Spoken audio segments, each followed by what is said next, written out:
ರಾತ್ರಿ 12 ಗಂಟೆ. 3 ದಿನಗಳ ಕಾಲ ಧಾರಾಕಾರ ಮಳೆ ಸುರಿಯಿತು. ನನ್ನ ಮನೆಯ ಹೊರಗೆ ಗುಡುಗು ಮತ್ತು ಚೂರುಗಳ ಶಬ್ದ ನನಗೆ ಕೇಳಿಸುತ್ತಿತ್ತು. ನಾನು ಪುಸ್ತಕ ಬರೆಯುತ್ತಾ ಅಗ್ಗಿಷ್ಟಿಕೆ ಪಕ್ಕದಲ್ಲಿ ಕುಳಿತಿದ್ದಾಗ ಮಿಂಚು ಗಾಜಿನ ಹಲಗೆಯ ಮೂಲಕ ನನ್ನ ವಾಸದ ಕೋಣೆಗೆ ಹಾದುಹೋಯಿತು. ಒಡೆದು ಹೋಗುತ್ತಿದ್ದ ಕಿಟಕಿಯನ್ನು ಮುಚ್ಚಲು ನಾನು ಎಚ್ಚರವಾದಾಗ ಹಠಾತ್ ಗುಡುಗು ಮತ್ತು ಮಿಂಚು ನನ್ನಲ್ಲಿ ನಡುಕವನ್ನು ತಂದಿತು. ಮೈಲುಗಳಷ್ಟು ದೂರದಲ್ಲಿ ಹರಡಿರುವ ಕತ್ತಲೆಯನ್ನು ನಾನು ಇಣುಕಿ ನೋಡಿದೆ. ಮರಗಳು ಎಡದಿಂದ ಬಲಕ್ಕೆ ತೂಗಾಡುತ್ತಿದ್ದವು, ರಾತ್ರಿಯ ಮಳೆಯನ್ನು ಆನಂದಿಸುತ್ತಿದ್ದವು. ರಾತ್ರಿಯನ್ನು ಮಳೆಯೊಂದಿಗೆ ಕತ್ತಲೆ ಆವರಿಸಿತ್ತು, ರಾತ್ರಿಗೆ ಭಯಾನಕ ಅನುಭವವನ್ನು ನೀಡಿತು. ನನ್ನ ಕುರ್ಚಿಯ ಮೇಲೆ ಅಗ್ಗಿಷ್ಟಿಕೆ ಬಳಿ ನಾನು ಒಬ್ಬಂಟಿಯಾಗಿ ಕುಳಿತು ರಾತ್ರಿಯ ಶೀತವನ್ನು ಅನುಭವಿಸುತ್ತಿದ್ದೆ. ಇದ್ದಕ್ಕಿದ್ದಂತೆ ಶಕ್ತಿಗಳು ಕಡಿಮೆಯಾದವು. ನಾನು ಕತ್ತಲೆಯ ಕಣದಲ್ಲಿ ಮುಳುಗಿದ್ದೆ. ಅದು ನನ್ನ ದೇಹವನ್ನು ನಡುಗುವಂತೆ ಮಾಡಿತು. ಅಡುಗೆಮನೆಯಿಂದ ಮೇಣದ ಬತ್ತಿಯನ್ನು ತೆಗೆದುಕೊಳ್ಳಲು ನಾನು ಎಚ್ಚರವಾದಾಗ ನನ್ನ ಕಾಲುಗಳು ಮುಂದೆ ಚಲಿಸಲಿಲ್ಲ.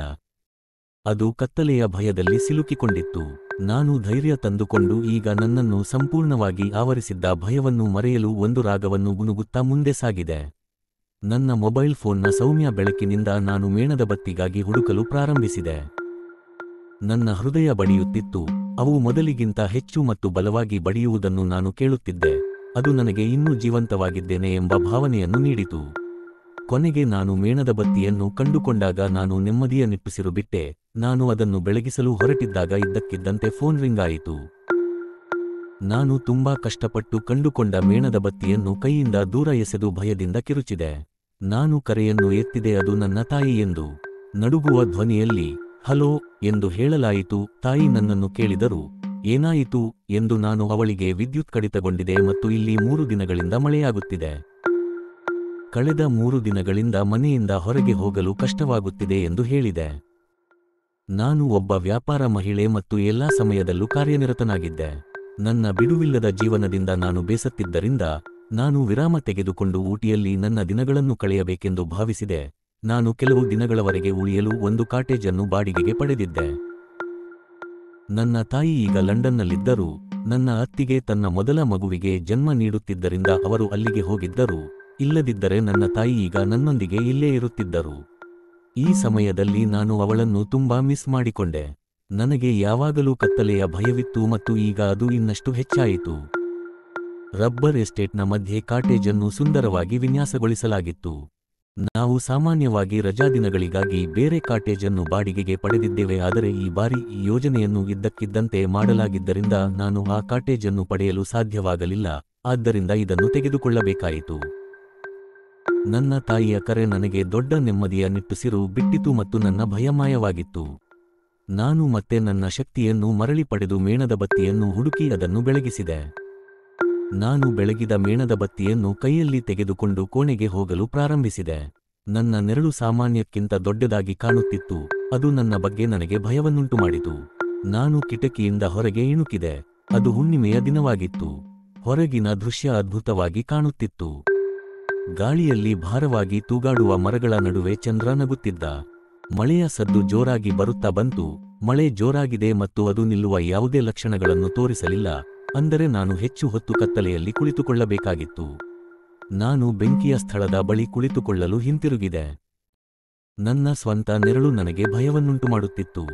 ನಾನು ಈ ಭಯದಿಂದ ತಪ್ಪಿಸಿಕೊಳ್ಳಲು ಬಯಸಿದ್ದೆ. ಆದ್ದರಿಂದ ಮರುದಿನ ಮಳೆ ನಿಂತು ಮನೆಗೆ ಹಿಂತಿರುಗಬಹುದು ಎಂಬ ಭರವಸೆಯೊಂದಿಗೆ ಮಲಗಲು ನಿರ್ಧರಿಸಿದೆ. ಕೆಲವೇ ನಿಮಿಷಗಳಲ್ಲಿ ನಾನು ಬೋಗಿಯ ಮೇಲೆ ಮಲಗಿದಾಗ ನನಗೆ ನಿದ್ರೆ ಬಂತು. ಅದು ಮಧ್ಯರಾತ್ರಿಯ ಸುಮಾರಿಗೆ ನನ್ನನ್ನು ಎಚ್ಚರಗೊಳಿಸಿದ ಜೋರಾದ ಕಿರುಚಾಟವಾಗಿತ್ತು. ಕಿರುಚಾಟ ನನಗೆ ನಡುಕ ತಂದಿತು. ನಾನು ಕಣ್ಣು ತೆರೆದಾಗ ಮಳೆ ನಿಂತಿದೆ ಎಂದು ಅನಿಸಿತು. ಆದರೆ ಎಲ್ಲೆಡೆ ಇನ್ನೂ ಕತ್ತಲೆಯಾಗಿತ್ತು. ನಾನು ಮತ್ತೆ ಮೇಣದ ಬತ್ತಿಯನ್ನು ಬೆಳಗಿಸಿ ಕಿಟಕಿಯಿಂದ ಹೊರಗೆ ನೋಡಿದೆ. ನನಗೆ ಕೇಳಿದ್ದು ನಾಯಿಗಳ ಕೂಗು ಮಾತ್ರ. ಅದಕ್ಕಾಗಿ ನಾನು ಅವರನ್ನು ಶಪಿಸಿದೆ. ಈ ಸಮಯದಲ್ಲಿ ಅವರು ಕೂಗಬೇಕೆ? ನನ್ನ ಹೃದಯ ಬಡಿತ ಜೋರಾಗುತ್ತಾ ಅದರ ಪ್ರತಿಯೊಂದು ಬಡಿತವನ್ನು ನಾನು ಸ್ಪಷ್ಟವಾಗಿ ಕೇಳಬಲ್ಲೆ. ಮತ್ತೆ ಯಾರೋ ಜೋರಾಗಿ ಕಿರುಚುವ ಶಬ್ದ ನನ್ನ ಕಿವಿಗಳನ್ನು ತಲುಪಿತು. ನನ್ನ ರಕ್ತ ಹೆಪ್ಪುಗಟ್ಟಿತು. ನಾನು ಕನಸೇ ಅಥವಾ ಅದು ನಿಜವೇ? ಇಲ್ಲ, ಅದು ನಿಜ. ಯಾರೋ ಎಲ್ಲೋ ದೂರದಲ್ಲಿ ಜೋರಾಗಿ ಕಿರುಚುತ್ತಿದ್ದರು. ನಾನು ಭಯದಿಂದ ನಡುಗುತ್ತಿದ್ದೆ. ತಂಪಾದ ರಾತ್ರಿಯಲ್ಲೂ ನಾಯಿಗಳ ಕೂಗಾಟ ಕೇಳಿ ನನಗೆ ಬೆವರು ಬಂತು. ನಾನು ಕೋಚ್ ಬಳಿಗೆ ಓಡಿ ಹೋಗಿ ನನ್ನ ಬೆಡ್ಶೀಟ್ ಎಳೆದುಕೊಂಡು ಭಯವನ್ನು ಮರೆಯಲು ಪ್ರಯತ್ನಿಸಿದೆ. ಆದರೆ ಅದು ನನ್ನನ್ನು ಬಿಡುತ್ತಿರಲಿಲ್ಲ. ಕಿರುಚಾಟ ಜೋರಾಗಿ ಮತ್ತು ಹೆಚ್ಚು ತೀವ್ರವಾಯಿತು. ನಾನು ನಡುಗಲು ಪ್ರಾರಂಭಿಸಿದೆ. ನನ್ನ ಹಣೆಯ ಕೆಳಗೆ ದೊಡ್ಡ ಬೆವರಿನ ಹನಿಗಳು ಹರಿಯುತ್ತಿರುವಂತೆ ನನಗೆ ಅನಿಸಿತು. ನನ್ನ ಹೃದಯ ಈಗ ವೇಗವಾಗಿ ಬಡಿಯುತ್ತಿತ್ತು. ಇಷ್ಟು ವೇಗವಾಗಿ ಓಡಿದರೆ ನನ್ನ ಹೃದಯ ಈಗ ಬಡಿಯುವುದನ್ನು ನಿಲ್ಲಿಸುತ್ತದೆ ಎಂದು ನನಗೆ ಅನಿಸಿತು. ನಾನು ಧೈರ್ಯ ತಂದುಕೊಂಡು ನಿಧಾನವಾಗಿ ಕಿಟಕಿಯ ಕಡೆಗೆ ನಡೆದು ಪರದೆಗಳನ್ನು ಸರಿಸಿ ಹೊರಗೆ ಇಣುಕಿದೆ. ನನ್ನ ಹೃದಯ ಬಡಿತ ತಪ್ಪಿತು ಮತ್ತು ನಾನು ಮೊದಲು ಕೇಳಿದ್ದಕ್ಕಿಂತ ಜೋರಾಗಿ ಕಿರುಚಿದೆ. ಅದೇ ಸಮಯದಲ್ಲಿ ಶಕ್ತಿಗಳು ಬಂದವು. ಬಹುಶಃ ದೇವರು ನನ್ನನ್ನು ಹೀಗೆ ಬಿಟ್ಟರೆ ನಾನು ಭಯದಿಂದ ಸಾಯುತ್ತೇನೆ ಎಂದು ಗ್ರಹಿಸಿರಬಹುದು. ನನ್ನ ಕಿಟಕಿಯ ಹೊರಗೆ ಒಬ್ಬ ಹುಡುಗಿ ರಕ್ತಸಿಕ್ತವಾಗಿ ನಿಂತಿದ್ದಳು. ನನ್ನ ರಕ್ತ ತಣ್ಣಗಾಯಿತು. ಈ ದೃಶ್ಯ ನೋಡಿ ನಾನು ಹೆಪ್ಪುಗಟ್ಟಿದೆ.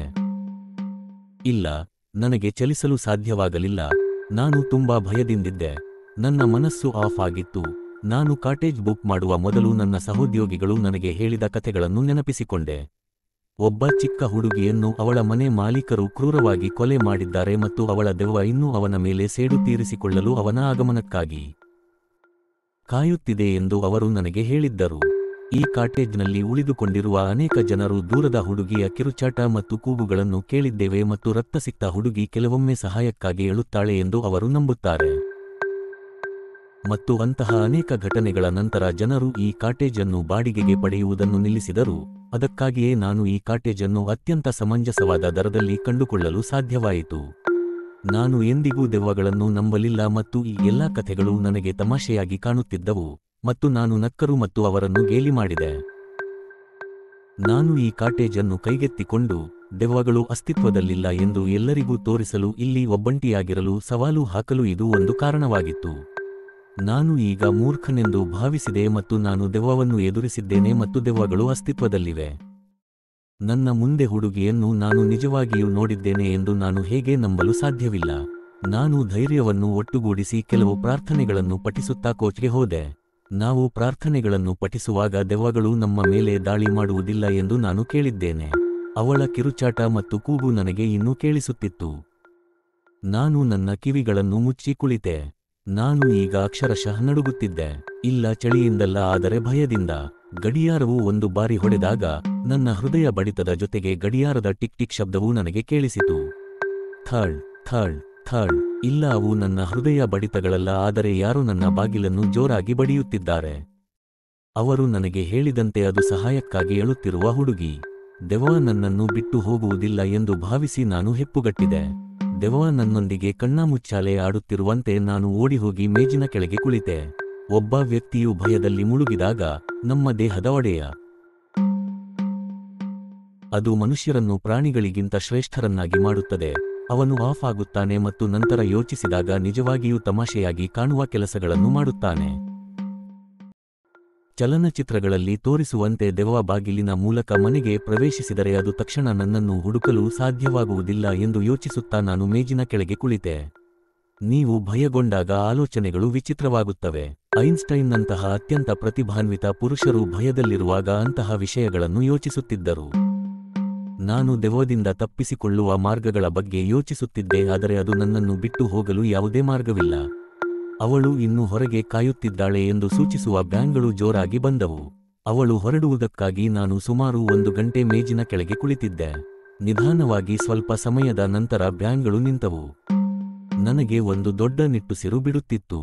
ನಾನು ಶಕ್ತಿಯನ್ನು ಒಟ್ಟುಗೂಡಿಸಿ ಪ್ರಕಾಶಮಾನವಾದ ಬೆಳಕಿನಲ್ಲಿ ದೆವ್ವಗಳು ದಾಳಿ ಮಾಡುವುದಿಲ್ಲ ಎಂದು ಭಾವಿಸಿ ಎಲ್ಲಾ ಕೋಣೆಗಳ ದೀಪಗಳನ್ನು ಆನ್ ಮಾಡಿದೆ. ದೀರ್ಘ ಮತ್ತು ಆಳವಾದ ಚಿಂತನೆಯ ನಂತರ ನಾನು ನನ್ನ ಮಾನಸಿಕ ಮತ್ತು ದೈಹಿಕ ಶಕ್ತಿಯನ್ನು ಒಟ್ಟುಗೂಡಿಸಿ ಅವಳು ಹೊರಟು ಹೋಗಿದ್ದಾಳೆಯೇ ಎಂದು ನೋಡಲು ಬಾಗಿಲು ತೆರೆಯಲು ಯೋಜಿಸಿದೆ. ನಾನು ನಿಧಾನವಾಗಿ ಬಾಗಿಲಿಗೆ ನಡೆದು ಅದನ್ನು ಸ್ವಲ್ಪ ತೆರೆದೆ ಮತ್ತು ಅಲ್ಲಿ ಯಾರೂ ಇಲ್ಲ ಎಂದು ಕಂಡುಕೊಂಡೆ. ನನ್ನ ಭಯ ಕಣ್ಮರೆಯಾಯಿತು. ಬಾಗಿಲು ಅಗಲವಾಗಿ ತೆರೆದು ಹೊರಗೆ ಹೋಗಿ ಅವಳು ನಿಜವಾಗಿಯೂ ಹೊರಟು ಹೋಗಿದ್ದಾಳೆಯೇ ಎಂದು ನೋಡಲು ನಾನು ಇದ್ದಕ್ಕಿದ್ದಂತೆ ಏನೋ ಎಡವಿ ಬಿದ್ದೆ. ನನಗೆ ಆಘಾತಕಾರಿಯಾಗಿ ಆ ಹುಡುಗಿ ನೆಲದ ಮೇಲೆ ಬಿದ್ದಿರುವುದನ್ನು ನಾನು ಕಂಡುಕೊಂಡೆ.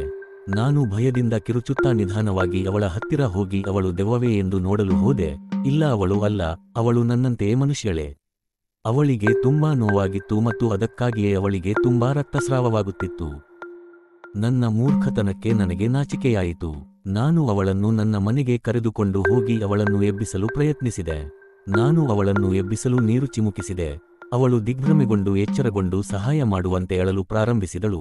ಇಲ್ಲದಿದ್ದರೆ ಅವಳು ಕೊಲ್ಲಲ್ಪಡುತ್ತಾಳೆ. ನಾನು ಅವಳನ್ನು ಶಾಂತಗೊಳಿಸಿದೆ, ಅವಳಿಗೆ ಸ್ವಲ್ಪ ನೀರು ಮತ್ತು ಅವಳ ಗಾಯಗಳಿಗೆ ಪ್ರಥಮ ಚಿಕಿತ್ಸೆ ಮತ್ತು ನಂತರ ತಿನ್ನಲು ಏನಾದರೂ ನೀಡಿದೆ. ಈಗ ನಾನು ಅವಳ ಕಥೆಯನ್ನು ಕೇಳಿದೆ. ಅವಳು ಕೆಲವು ಜನರಿಂದ ಅಪಹರಿಸಲ್ಪಟ್ಟಿದ್ದಾಳೆ ಮತ್ತು ಅದಕ್ಕಾಗಿ ಒಂದು ಗುಂಪಿನ ಜನರಿದ್ದಾರೆ.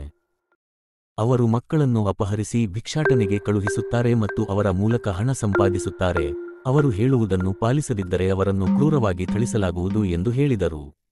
ಇಂದು ಅವಳು ಅವರಿಗೆ ಬಲಿಯಾಗಿದ್ದಳು ಮತ್ತು ಅವರು ಬಯಸಿದ್ದನ್ನು ಮಾಡಲು ನಿರಾಕರಿಸಿದ ಕಾರಣಕ್ಕೆ ಅವಳನ್ನು ಥಳಿಸಲಾಯಿತು. ಆದ್ದರಿಂದ ಈ ಕುಟೀರದಲ್ಲಿ ಜನರು ಕೇಳುತ್ತಿದ್ದ ಕೂಗು ಅಲ್ಲಿಂದ ಬರುತ್ತಿದೆಯೇ ಹೊರತು ಅಲ್ಲಿದ್ದ ಎಲ್ಲಾ ಜನರು ಭಾವಿಸಿದಂತೆ ದೆವ್ವವಲ್ಲ ಎಂದು ನನಗೆ ಅರಿವಾಯಿತು. ಸಹಾಯದ ಕೂಗು ಕೇಳಿದಾಗ ಅದು ದೆವ್ವವಾಗಿರಬಹುದು ಎಂದು ಹೆದರಿ ಅವರು ಬಾಗಿಲು ತೆರೆಯಲು ನಿರಾಕರಿಸಿದರು. ಅವರು ಹಾಗೆ ಮಾಡಿದ್ದರೆ ಅವಳಂತಹ ಅನೇಕ ಮುಗ್ಧ ಮಕ್ಕಳನ್ನು ಉಳಿಸಬಹುದಿತ್ತು. ಅವಳು ತುಂಬಾ ಭಯಭೀತಳಾಗಿ ಮತ್ತು ಮುಗ್ಧಳಾಗಿ ಕಾಣುತ್ತಿದ್ದಳು. ನಾನು ಅವಳಿಗೆ ಭಯಪಡಬೇಡ ಮತ್ತು ನಾನು ಅವಳನ್ನು ಅವರ ಹಿಡಿತದಿಂದ ಮತ್ತು ಅಲ್ಲಿದ್ದ ಇತರ ಮಕ್ಕಳಿಂದ ರಕ್ಷಿಸುತ್ತೇನೆ ಎಂದು ಹೇಳಿದೆ. ನಾನು ತಕ್ಷಣ ಪೊಲೀಸರಿಗೆ ಕರೆ ಮಾಡಿದೆ ಮತ್ತು ಅವರು ಬೆಳಿಗ್ಗೆ 4 ಗಂಟೆ ಸುಮಾರಿಗೆ ನನ್ನ ಕಾಟೇಜ್ ತಲುಪಿದರು. ಹುಡುಗಿ ಅವರಿಗೆ ಇಡೀ ಕಥೆಯನ್ನು ಹೇಳಿದಾಗ ಪೊಲೀಸರು 5 ಜನರ ಗ್ಯಾಂಗ್ ಅನ್ನು ಬಂಧಿಸಿದರು ಮತ್ತು ಸಣ್ಣ ಮುಗ್ಧ ಮಕ್ಕಳನ್ನು ಅವರ ಹಿಡಿತದಿಂದ ರಕ್ಷಿಸಿದರು. ಪೊಲೀಸರು ನನ್ನ ಧೈರ್ಯಕ್ಕಾಗಿ ನನ್ನನ್ನು ಅಭಿನಂದಿಸಿದರು ಮತ್ತು ಸರ್ಕಾರದಿಂದ ನನ್ನ ಧೈರ್ಯದ ಕೆಲಸಕ್ಕೆ ಅವರು ನನಗೆ ಪ್ರಶಸ್ತಿ ನೀಡುವುದಾಗಿ ಹೇಳಿದರು. ನನ್ನ ಧೈರ್ಯದ ಕಥೆ ನಿಮಗೆ ಮತ್ತು ನನಗೆ ಮಾತ್ರ ತಿಳಿದಿದೆ, ಆದ್ದರಿಂದ ಅದನ್ನು ನಮ್ಮೊಳಗೆ ಶಾಶ್ವತವಾಗಿ ರಹಸ್ಯವಾಗಿಡೋಣ. ಅಂತ್ಯ.